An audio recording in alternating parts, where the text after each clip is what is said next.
लुकाचें शुभ वर्तमान।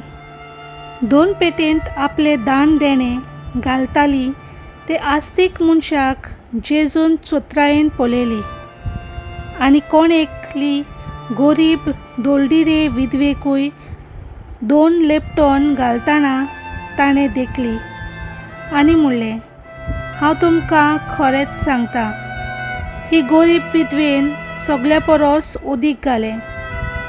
तर हांणी समेस्तांनी आपणाक ओगलें आसलें तांतलें काडून देवाक समर्पिल्ल्या दाना मोदें घालां, पूण हिणें आपणाक उणें आसलें तांतलें आपल्या जेवणा खाणाक निबेल जाय आसलें तेंय घालें। देवाचें उतर हें।